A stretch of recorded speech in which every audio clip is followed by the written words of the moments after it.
I have never made but one prayer to God, a very short one: O Lord, make my enemies ridiculous. And God granted it. Cherish those who seek the truth, but beware of those who find it. Optimism, said Cacambo, what is that? Alas, replied Candide, it is the obstinacy of maintaining that everything is best when it is worst. He wanted to know how they prayed to God in El Dorado. We do not pray to him at all, said the reverend sage. We have nothing to ask of him. He has given us all we want, and we give him thanks continually. God's only excuse is that he doesn't exist, remarked Voltaire after a natural disaster that killed many people. Nietzsche loved this quote and wished he'd coined it. I have no more than 20 acres of ground, he replied, the whole of which I cultivate myself with the help of my children, and our labor keeps off from us the three great evils: boredom, vice, and want.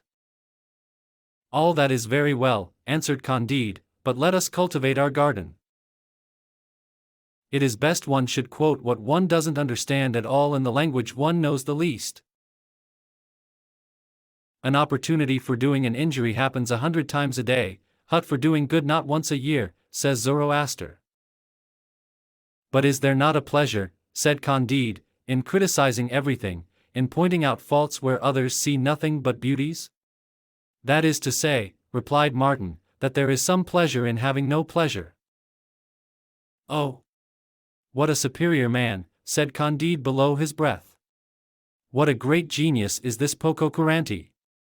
Nothing can please him. There can be no effect without a cause, modestly answered Candide, the whole is necessarily concatenated and arranged for the best. At a great distance appeared with the same pomp the sheep of Thebes, the dog of Bubastis, the cat of Phoebe, the crocodile of Arsinoe, the goat of Mendes, and all the inferior gods of Egypt, who came to pay homage to the great ox, to the mighty Apis, as powerful as Isis, Osiris, and Horus, united together. Candide, Sacasimacisines, Dedi. Martin, Hyatin eni olduginu biliorum de Anden, di Yanat Ladi.